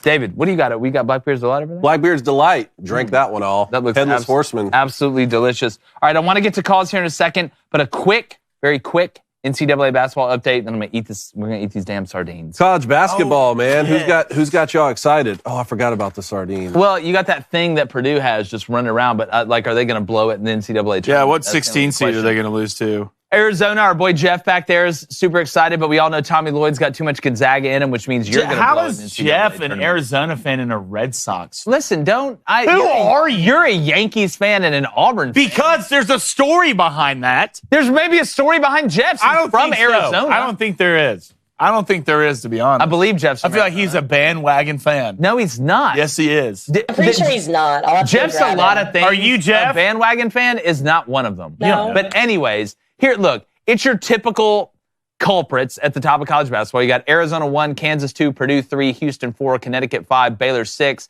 Marquette Colorado 7, State coming in. Creighton 8, North Carolina 9, and Gonzaga 10. Listen, we all know it's going to be crazy once you get to March Madness. We understand that it's going to flip-flop, but there is some absolutely electric games this weekend. I bet on Houston. Basketball. I bet on Houston last week, and they won like 78-39. They beat Rice. Well, Houston, like this Kelvin Sampson team, you talk about identity. They have 100% built-in Can identity. we get a big shout out to Northwestern sitting at 25? Dude. I mean, come on. But you finished, go to a bowl game this year. Listen, One behind Miami. We're sitting top 25 in the you AP. can sit here and shout out Northwestern all you want, but there's one school I'm looking at. James Madison's ranked in basketball, too. Is James Madison slowly I don't know. You blew it when it mattered the most. Well, Liberty, too, just had their 20-game win streak in home game win streak in basketball stopped the other day. I think it was Illinois, and now Illinois beat FAU. Somebody beat Liberty. I think it may have been Grand Canyon. Who's missing up there? Auburn. I think Auburn. Say the same thing Auburn about and Bama Alabama. aren't ranked. That's crazy. Yeah. I'll tell you, I'm starting to like Marquette more and more. Well, Shaka, I mean, look, Shaka's smart. We all thought he was crazy going from Texas to Marquette. You're at Texas, but it seems like it's worked out. It seems like it's worked out, obviously, for Texas. But I'm telling you, this weekend, I think we got Purdue and Arizona are playing this weekend. You got Bama and Creighton. But there's some big-time games. We're going to keep following, obviously, college basketball. It's absolutely crazy. And we're going to deep dive into that. March Madness is one of our favorite things to do. But also, hold on, I heard about this one, Michigan basketball. According to a report out of the Atlantic, What did Jim University Harbaugh of do? Michigan is investigating a confrontation between Jawan Howard and a member of his staff. Now, remember, it was 2 years ago. Dude, what is that he Jawan hit Howard doing? An assistant coach for Wisconsin got suspended, got to keep his job. I heard this one. I heard from one report that this turned violent at practice. I heard from someone else that said, no, there was no physical contact. So I don't know, but there's an investigation. What's going to happen? Jawan Howard slapped a grown man on national television. didn't get fired. And got away with it. Yeah. But where you got to pay my girl her money, Yeah. a guy on national television, all right, and then just got away with it. and got away with it. I don't care. He can just. Well, it's like, I believe you did this now. After watching what you did, it's hard for me. I'll never defend. Like, if I hear somebody's like, Juwan Howard, that didn't happen, I'd be like, did it You though? sure? Did it though? How about this? Oh, it's bad. Juwan Howard slapped another coach and got suspended what? Like the last 4 games of the regular season? Jim Harbaugh Bought a hamburger. And some binoculars. And got suspended 4 games. He's an Azkaban somewhere. Like, it just wild. Absolutely wild. But we're going to make sure Too much you guys, drama. as much college basketball as we can, obviously, as we're getting into the bowl games, too. We got great previews out on those Bowl already. Pick'em this year. Bowl Pick'em. We Got to do a Bowl up. Pick'em this year. We better. Oh, my God. Here. Oh, yes, please. Talk amongst Remember, yourselves. we're going to read your donations at the end. I didn't think this was really happening. So if you don't know, Wait, is there together in there? this is already? Mobama's fault. Oh, God. Chat. This was Mo Bama's bet? This is Mobama's bet.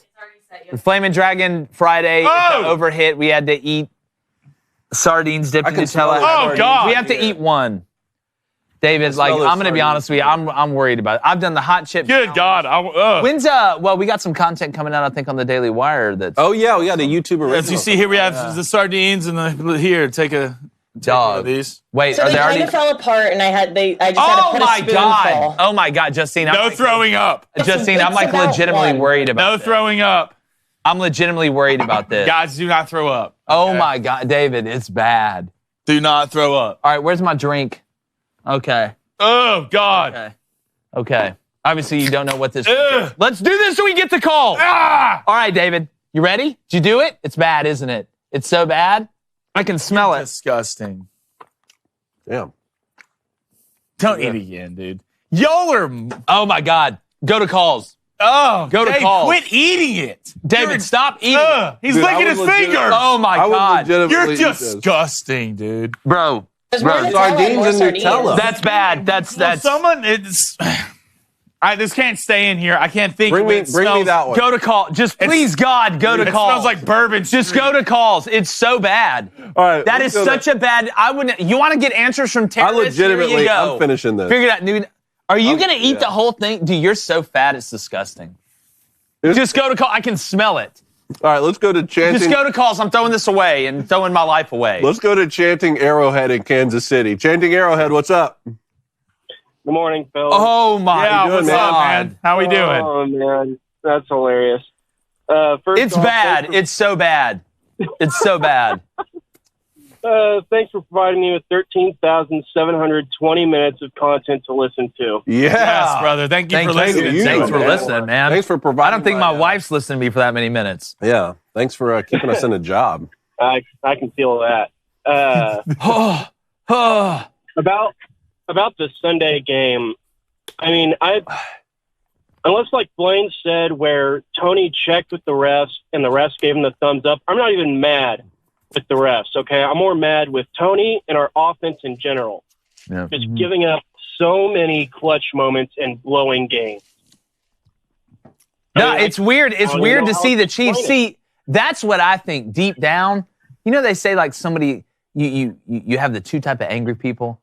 Like the person that's yelling at the cashier that like won't take their coupons, and then the cashier who just gets yelled at for 10 years and then just comes in one day and freaks out on everybody. I feel like there's like an underlying, like Mahomes has been unbelievably frustrated about this the whole year, and it just reached like a tipping point with what happened. Like that call at the end was like the tipping point. The Chiefs didn't lose this game because of refereeing, right? They didn't. But I do think the refereeing this year has been atrocious.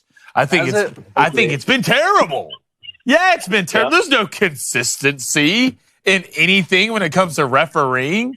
And then the fact that old boy got on here and said, well, it's an emphasis this year. Guys, we're emphasizing this. You called it 11 times. You called it 8 times versus the Eagles. When did the refs ever talk? I didn't see this. Yeah, the head referee came on his little thing at the end of the game and was like, we're putting emphasis on offensive offsides. Came on the channel. What do you mean an emphasis? Like someone's either offsides or they're not. Well, I've seen so many defensive players line up in the neutral zone and not get called. It would blow your mind. But it's not that egregious. No, it's not that egregious. But it doesn't matter if it's that egregious. Kadarius Toney's halfway in his route. If you're over the line, you're over the line. That's called consistency. The easiest call in football. Well, like you can see it pre-snap. Yeah. Let's just stop. Let's stop calling it offsides too.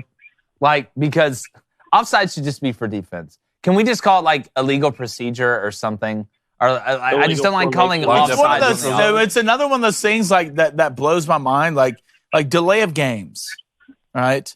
Like they say, well, you give them a beat somewhat. If the clock hits 0 and the ball's not snapped, it's a delay of game. I agree with that.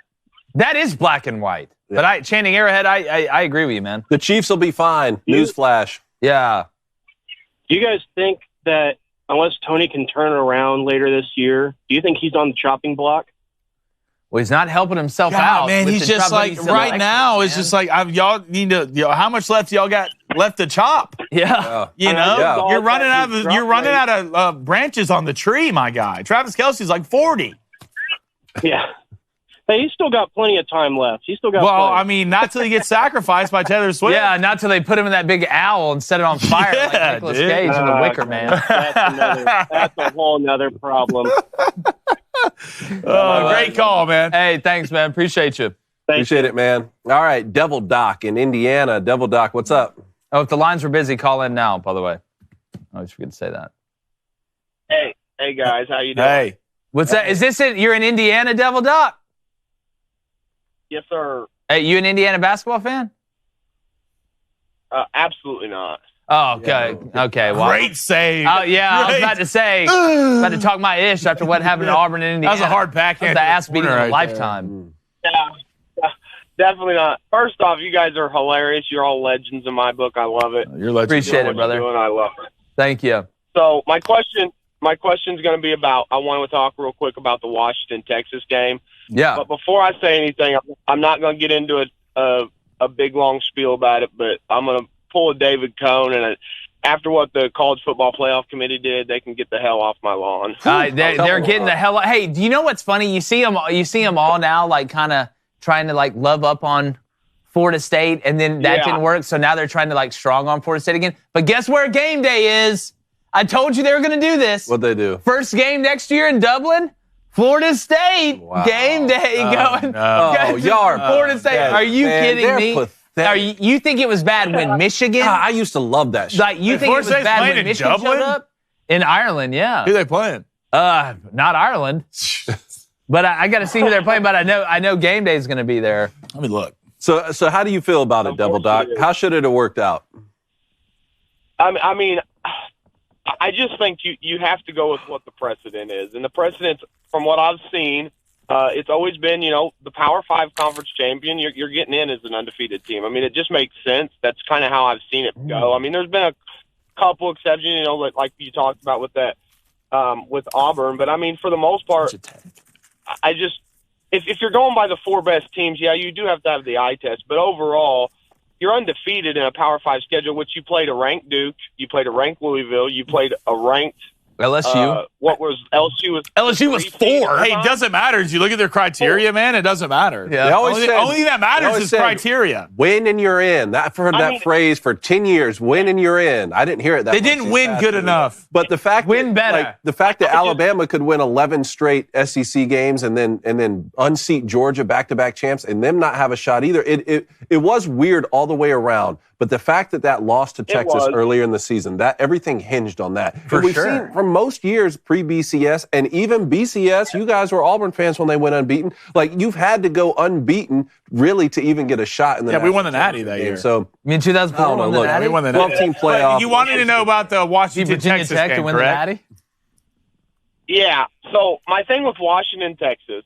So, and obviously you guys have said it. I don't really think not many people are giving Washington their credit for what they've done. I mean, they did they were underdogs in Oregon twice, beat them both times.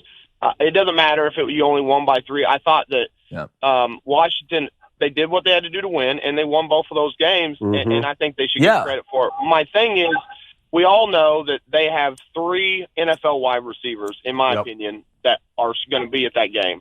And so my thing is, I've been looking at kind of like defensive. Do you feel like Texas, if you had to pick a defensive, I don't want to say weakness, but for lack of a better word, weakness, wouldn't it be their secondary? Yeah. Well, their front seven is good. I mean, it's really good. I feel like with that secondary, Go ahead. Like Washington with Washington's receivers who they have at their wideouts, I really think that Washington can chew them up and go down the field quickly.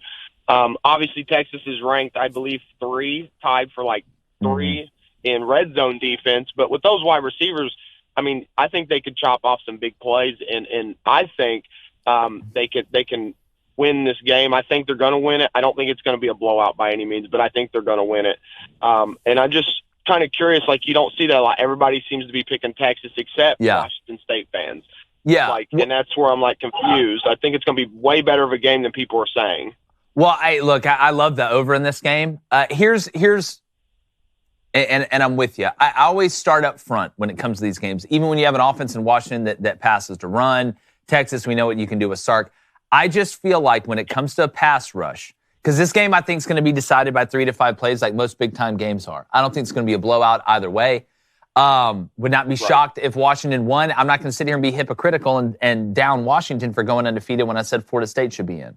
Right? In Washington, I know didn't have the toughest strength of schedule, but they won the games they were supposed to. Even when they were underdogs, they showed up. Here's what I'm interested in. Can Washington, whose offensive line, in my opinion, is punched above their weight the whole season, keep Michael Penix upright for longer than Texas can keep Quinn Ewers upright? Because regardless of how good Texas secondary plays, if Michael Penix has time with those 3 wide receivers, they are scoring points. You're not going to stop them because he can make every single throw on the field, right? It doesn't matter. Hash to numbers, one side of field to the other, vertical ball, dig, whatever. Michael Penix can make all the throws. But I think Texas can get to him a little bit more than Washington will be able to get to Quinn Ewers. Because remember, Texas's offensive line is one of the best in the country. Just go back to the Alabama game when they kept him clean. So I do believe that Texas, what I'm interested in is to see how much Sark tries to keep Washington's offense off the field. Yep. What tempo does Texas play at? Are they just going out there and just bombs over Baghdad, let's go get it, go score as many as humanly possible as fast as possible? Or, hey, listen, we're going to try and limit Penix's possessions, right, to be able to limit how many points Washington can score because we think we're better up front, not only protecting our quarterback, but running the ball. That's what I'm interested to see. Devil Doc, we appreciate it, man. Thank you, brother. Great call, brother. Thank you. Call in again next week. All right, let's go to Mike in Colorado. Mike, what's up? Mikey. Hey, morning, boys. I want to tell you, I really enjoyed that movie. Thank you. All around. Appreciate it, man. Thank you. We're unbelievably happy about it. Batman in 2 years, write it down. I'm going to be the Joker. Just get ready. I'll be Alfred. Yeah, I'm ready for it. I'm here for it. God, you'd be a great Alfred. Maybe. But no, I mean, with this college football playoff thing, just your thoughts on this continued bias toward the SEC in these kind of situations. And I know, there's no doubt they've won the championships, but it's 2 or 3 teams have won the championships, and same with the Big Ten. It's been Michigan or Ohio State. So just this constant talk that there's 2 main conferences, when those conferences also have teams like Vandy, Northwestern, Rutgers, the teams that are always at the bottom too that fall onto these schedules. I just see the same thing happening to the ACC and the Big 12 soon, where they're not going to get the favorable matchups because they're not in one of those conferences. Yeah. Do you see any fixes for that? Yeah, I do. It's the 12-team playoff. I think the math just works. Now, does that mean that the SEC won't get an extra team in that maybe the ACC should have gotten in? That's what I said. To me, if I was a team in the ACC or a team even in the Big 12, any conference outside of the SEC and the Big 10, this sets a precedent that when it comes down to it, at the highest level, to make it into the 4-team college football playoff, they will lean on the moneymaker. They will lean on the SEC. So why would they not lean on it for that 12th spot? Why would they not lean on it for that 11th spot or that 10th spot where that team gets in? Maybe a 9-3 SEC team gets in over a 10-2 or even 11-1 Big 12 team or ACC team. That is, if I was Florida State or Clemson or North Carolina or Virginia Tech, these teams in the ACC, that's what I would be worried about. If you're an undefeated Power 5 conference champion, you're not getting left out in a 12-team playoff. Mike, I said they did this because they could and it was out of convenience. It's unbelievably convenient that they didn't run into this problem until the last year of the 4-team playoff when you have 5 Power 5 conferences, right? So next year, not only are we going to a 12-team playoff, we're losing the Pac-12. I don't think they're going to turn the Mountain West into a Power 5 conference. So now you have Power 4, your 4 conferences. And let's make no mistake, look where the money is. It's in the Big 10. and it's in the SEC. That's what's going to drive them. That's who they're going to put in the driver's seat, and I don't think that's going to change. It just won't happen at the highest level like it did this year because there's more teams being let in the playoffs. I'm not as interested in the number of teams increasing for the playoff as much as the objective metrics. That's what's the most important thing. There are no objective metrics. Well, there will be if the automatic qualifiers. That's what's most important, and the rest should be too. To be honest with you, we wouldn't even be sitting here talking about this if we had more objective metrics when it comes to postseason participation. But Mike, most years when people say there's no matter what happens throughout the college football playoff situation, there's always people who say, well, there's a bias towards the SEC, and they always get the benefit of the doubt. And for most years, I've said, well, every situation where that's happened, they've most of the time deserved that. And given their success in the college football playoff, you have to understand why. This was the one year where it's like, look, the math just adds up. You have 3 undefeated Power 5 teams, and you have the other one-loss team already beat Alabama. And it was the one year where it was like, okay, they had to bend over backwards and do something unprecedented to make sure that the SEC got in there. And to be honest, like I think we were all kidding ourselves when we thought that it was a possibility that they weren't going to get in, because now looking back, it's like there was no way they were going to leave them out. For sure. Yeah, but I mean, every other conference has had to, with this 4-team setup, has had to take and have the conference not make it. Yeah. Well, I mean, there's been 6 different SEC teams that win a natty. Well, it comes down to this, and I've said this the whole season. Is this year the anomaly? This is the first year in a long time where we've had, in my opinion, more than 4 teams that could win it. In a long, long time. Yeah, so is this the new normal, which I hope it is, heading into the 12-team playoff, which is freaking perfect?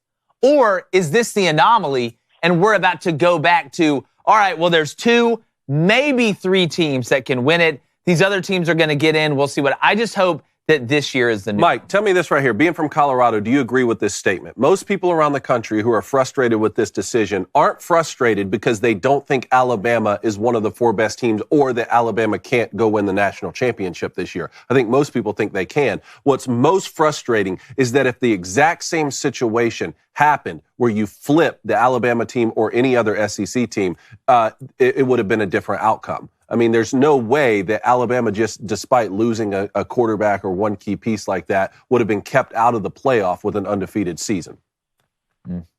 I'm most frustrated because the statement that gets made most often to me is, look, clearly Alabama's the better team. Well, we didn't see that on the field. We saw Florida State go and beat every team that was put in front of them. That's the best team. Well, if that's the case, the case, Mike, then why is Washington in and Georgia's not? Georgia would be favored on a neutral side against Washington. See, to me, it's a mixture.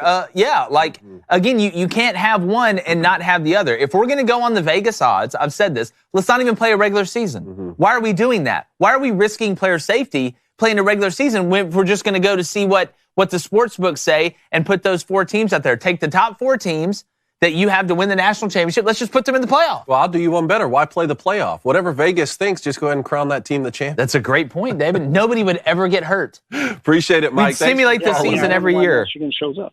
Yeah. Thanks for calling, Mike. All right, let's go to Marcus in Iowa. Marcus, how you doing? Hey, I'm not too bad. How about yourself? Doing good, man. Hey, I just got 3 things to say here. God bless our troops. God bless America. And gentlemen, start your engine. Let's go, baby. Football. Dylan Raiola coming to Nebraska. It's happening. Mark it down. I don't know what's in the water there, but even money and gold. Colorado, he's not going to get Dylan Raiola.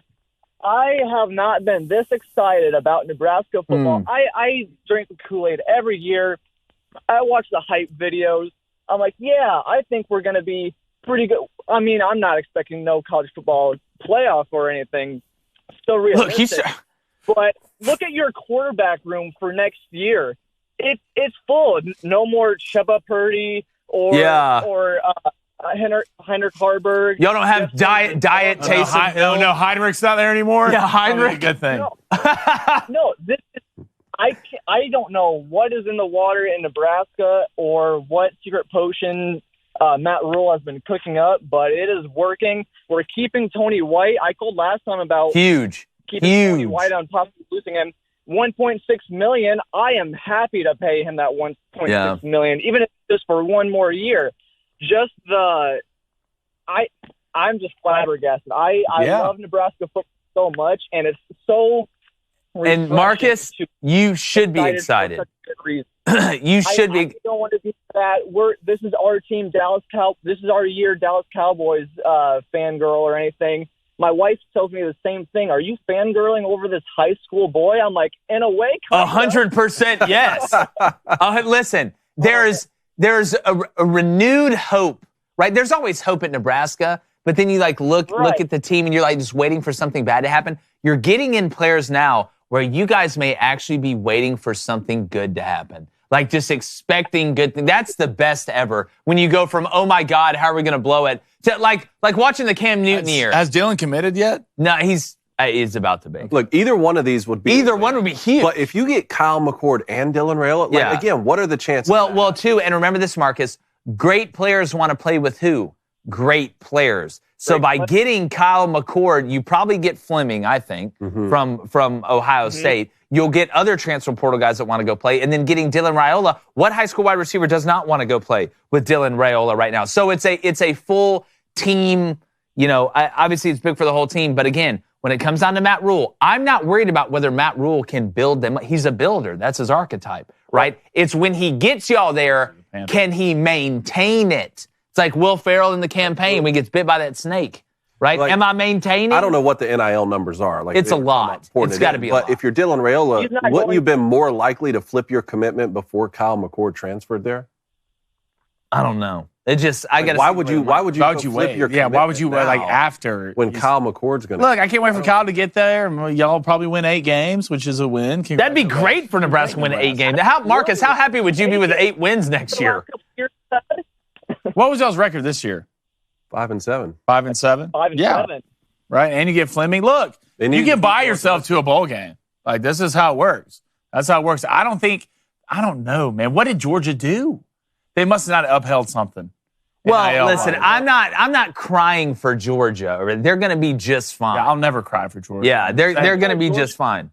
He had information on the flight that Dylan Raiola had to Nebraska. He's joking, of course, I'm sure, but he's like, us as Georgia fans, can we fly the plane and say, oh, hey, I'm sorry, we can't go to Nebraska because of technical difficulty and delay his visit with Nebraska. But hey, really quick, one last thing. My wife and I are having a basketball adoption fundraiser this Saturday in Iowa, and there will be no men playing on those. Nice. No men playing. Yes. So, nice. Just so you know, I had to throw that out there. Not till the Lady Ballers get there. Yeah. Does Kim Blair play? We show the Lady Ballers while the games are going. Oh yeah, that'd be great, man. But Marcus, man, dude, hey, congrats, Marcus. I'm hoping Nebraska figures it out. It's looking. It's the sun, like I said, the air's we'll gonna be a little bit sweeter. All right, we got 3 callers left. We got 3 minutes. I want to get to everybody. Brian in Nebraska. Brian, how you doing? Nebraska fans are all up and at 'em today. Brian, what's up? Hey, guys, it's been a minute. Jake, I said I'd call in. My question is for David. You're a fellow father of 2. Your kids are a little bit older than mine. My youngest is 8 months. Is it too late to change his name to Dylan? To Dylan. No, you know what's funny is that let him know. My father named me David Cone, I think 6 weeks before David Cone, the pitcher, made his major league debut. And my dad was so frustrated because he wanted me to play sports, and he thought, well, what are the chances this guy actually ends up being good? Yeah. David Cone throws a perfect game for the Yankees. So I don't know if you're going to do it now, because by the time I got older, I was like, no, I'm not going to change my name and go by something different. But congratulations on your babies, man. That's awesome. Yep, and Husker Twitter exploded yesterday. Yeah, it did. I do believe Kyle McCord only has 1 year of eligibility left. So I believe that's right. Yeah. And I don't think people should sleep on Kalen. He's obviously not the caliber of player that Raiola is, but the dude's a dog. He was an Elite 11 finalist alongside. You want options, especially in the transfer portal era. I mean, guys can leave it to drop of the hat. You need options. Well, and once Nebraska becomes cool again, going to be a force because it's different here, man. Everybody discounts it, but it's Oh, different.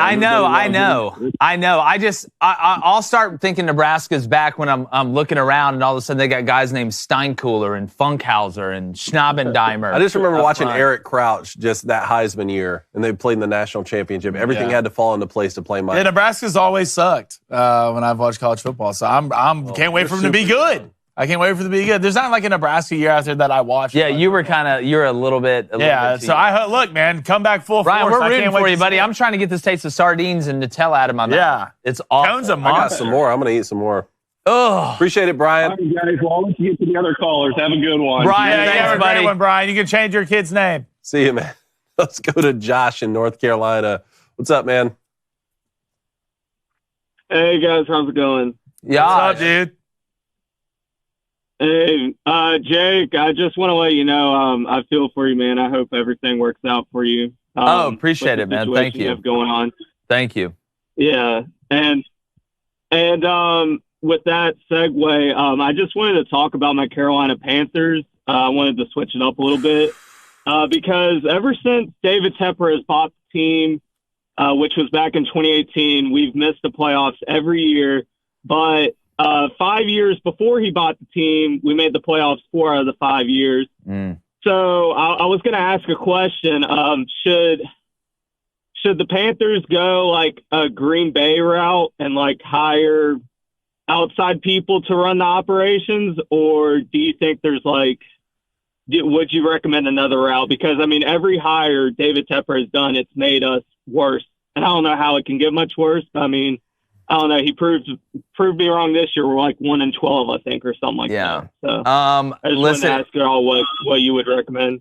Yeah, well, eventually you're the problem. Yeah. You can fire all the people you want. Yeah, that's exactly right. Eventually it's like they say when you're sitting around the table and you don't get the joke, it's probably about you. I feel like that's where we're going with the Panthers. I would do, it's kind of like fading a bet at this point. Whatever David Tepper said we should do the opposite of that. Right? So if he says we should hire this guy, we should hire the polar opposite. Fade yourself. It can happen in decision making too. It's not just for sports betting. But yeah, listen to the Bryce Young slander. It needs to stop. It's the man has nothing around it. Nothing around. Adam Thielen. I love me some Adam Thielen. Haru. Yeah. It's great. But let's be honest. If we're battling and you throw out Adam Thielen, I feel pretty good about our chances. Exactly. Yeah, and the O-line's terrible, too. I mean, we need weapons and O-line. I mean, the defense is fine. I don't have a problem with the defense. My problem's with offense. But it's like we used to say about some prospects, man, he's short, but damn it, he's slow. Well, yeah, and another thing, I just don't think the Panthers have a real identity on offense. I think especially when you lose your Frank came in halfway through the season trying to call plays. So do y'all need to get a guy in there who can actually establish an identity, not for your team, but for more of Bryce Young, so you can feel comfortable as a quarterback with what you're doing? What if they brought in Bill O'Brien and paired him with Bryce Young again from the Alabama days? God, I would say something different if it wasn't a disaster at the Patriots. The Patriots don't have anybody either. Listen, at the end of the day, all this play calling stuff's great, but if you don't have some of the best players, it doesn't matter. This game is won by players while coaches watch and talk about it. And y'all's first rounder this year goes to the Bears, correct? Yeah, it does. Yeah, next the first rounder this year and I think next year goes to the Bears, I'm pretty sure. So, yeah. Appreciate it, Josh. Sure, Jeff. Thanks, man. All right, let's get one more caller in here. Caveman 2.0 in Mississippi. We got 30 seconds, brother. How you doing? Good morning, fellas. What's up, dude? So I want to talk about Ole Miss versus Penn State and the Peach Bowl. Love it. Okay. So the way I'm looking at this game, it's do or die for both of the programs. Really? To get that 11th win, to get that 11th win, to win a bowl game in a New Year's Six, recruits are going to be looking at this. Coaches are going to be looking at this. Anyone in the program that wants to give money is going to be looking at this. This is one of those games that can catapult you to greatness. If you win the game, obviously there's tremendous upside. But if you lose, that's a dagger going into next season. Yeah, well, here's what I'll say. I think Missouri's in this same boat, too, playing against Ohio State. I think this could be a huge catapult game for them. I think, look, for Penn State, this is business. Lose to Michigan and Ohio State, go play in a good bowl game. That's just what James Franklin's done there. For Ole Miss and Lane, I think it's bigger. right? And if you're Penn State, you're going away from divisions next year in the Big Ten, which will help out, I think. Now I got to look at their schedule. They may play both of them anyways. But when it comes to Ole Miss, I mean, I think getting to that 10-win mark with Lane was huge. You got big-time receiver coming back. Was it Harris or Franklin that said they were coming? It was Harris, right? Trey Harris said he's coming back to Ole Miss, which is humongous, with Jackson Dart coming back. I think those two were kind of a package deal. It kind of went hand in hand with the quarterback there. But I'll say this. Ole Miss plus 3.5 is one of my favorite bets on the board. Because I don't, Penn State, you fired your OC.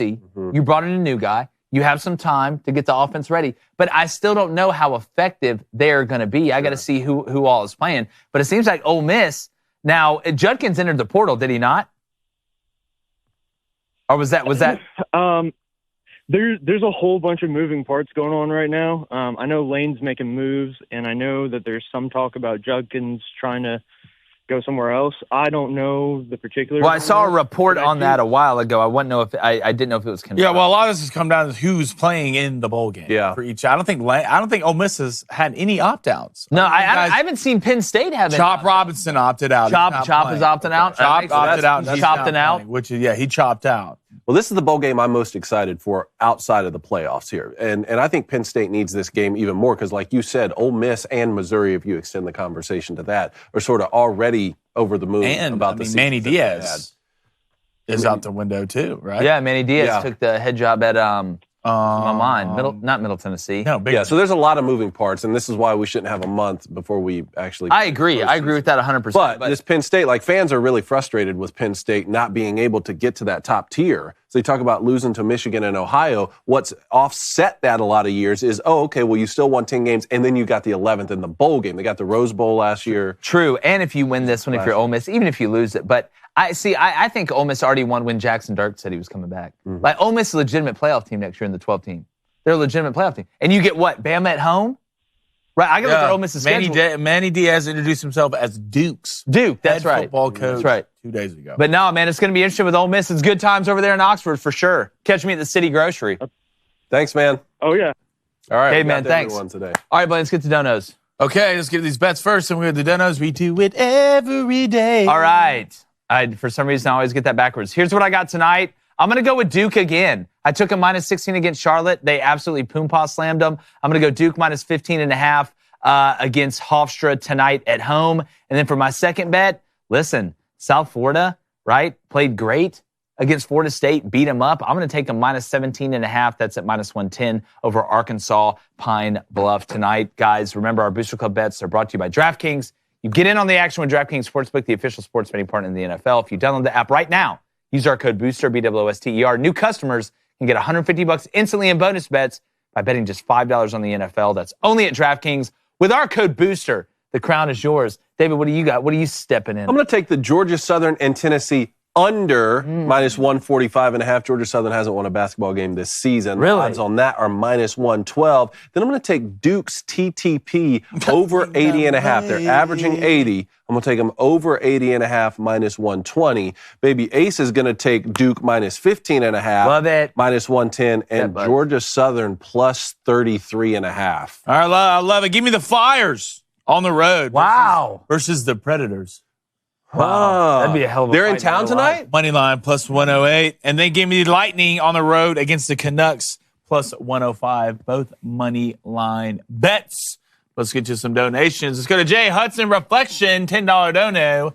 Hard disagree with Malcolm. If Notre Dame had gone 11-1 this year, they would have deserved way better than just 7, being one of the few teams to face 4+ ranked opponents. Yeah. Not even number 1 and number 2 did that. You talk about it being a problem. If Notre Dame would have gone 11-1 at the end of the year, you talk about throwing another wrench in it. That takes us right to Malcolm with a $5 donation. No matter how Notre Dame finishes, the highest rank they should be able to get to is 7. Is not fair to the 6 champs who played in an extra football game. See, I think there's some years where you can make that argument because the schedule hasn't been tough for Notre Dame, but this year is not one of them. And if they go undefeated, like that's what we've said about Notre Dame the past couple of years is you have boxed yourself into having to go undefeated because if you lose one game, you don't get the benefit of having a conference championship for sure and to offset that. All right, so to Cole Frank with a $2 donation. Cole, good to see you back in here, brother. Says David Cohn is definitely an alien. We've been saying it for years. What? We know it. He's either from Superman's planet or he's from Krypton. One or the other. He's from Krypton. Yeah, let's go to Jack Hogan with the $5 donation. Jack, thank you. Neville Arena is going to be crawling with big names. LeBron and Charles going together. Perry Thompson and Cam Coleman to WDE, War Damn Eagle, and take the over. Yeah, listen, that Auburn receiver class right now, and we'll see what happens with Ryan Wilson. Someone's got to throw it to him. Good God, Hugh. Someone's got to throw it to him. Do your thing. I know. I'll do it. Let's go to Her Dizzle with a $10 donation. Appreciate it, brother. GBR, boys.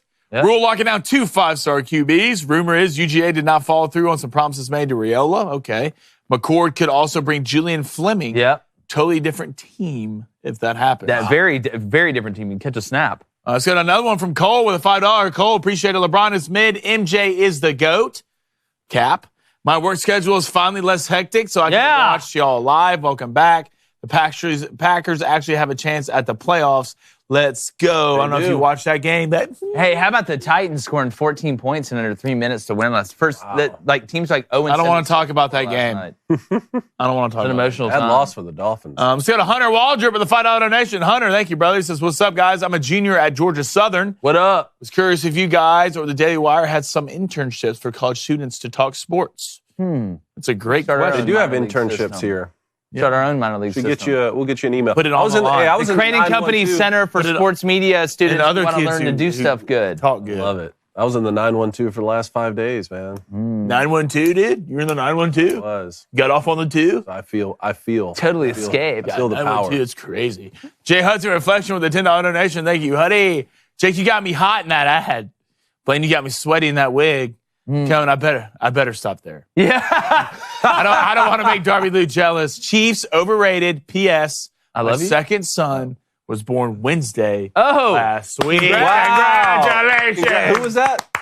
That was Jay Hudson and his reflection. Oh, God. The reflection always tells the same story. Let's go to Nick Bates with the $5 donation. Nick, thank you, brother. Great to have you guys back. Are we going to talk about the $700 million man? Yeah. Bring MLB to Salt Lake City.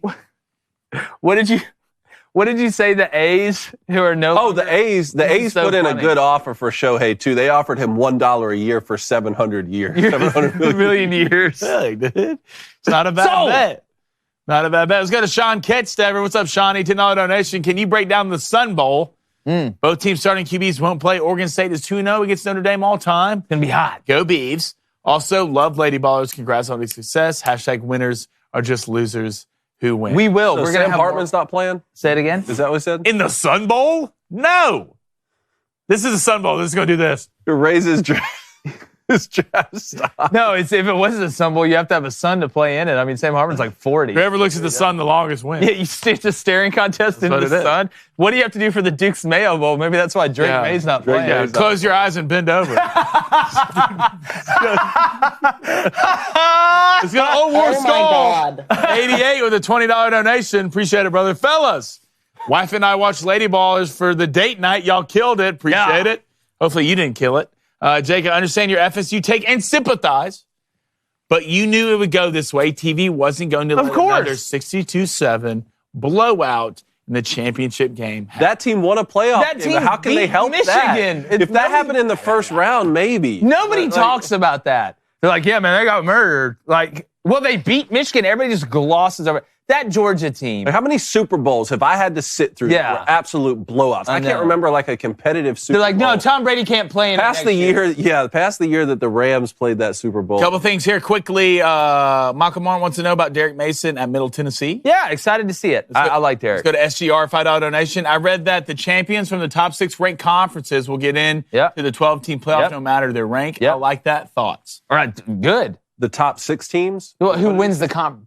Well, there's only going to be 4 now. That's why there's this is throwing a wrench in this, because there's not Power 5 anymore. That's true. But if you're asking me if I like the automatic qualifier, yes, I do like the automatic qualifier. Yes, but it shouldn't go off rankings because that too is subjective. It should go off conference champ. Well, so do you think they should be like, see, the question then becomes, I mean, you could have a team, I mean, if somebody goes 11-2 and wins their conference championship game and wins the Big 12, and then somebody, let's say Georgia goes 12-1 and loses the SEC championship game, Georgia's should they be a higher seed than what the No, like that's what I'm talking about. Okay, so you believe like it should be like in order let it be objective and let people I'm down with that. About, well, our best team isn't as good as the third best team from somewhere else. I'm down with that. That's what people complain about with NFL I'm down with that. Sometimes we've had teams with a losing record make the NFL playoffs and get a home field advantage because they won their division. I'm down with that. At least it's not a committee. Who's the best overall poll? Who's the best overall QB?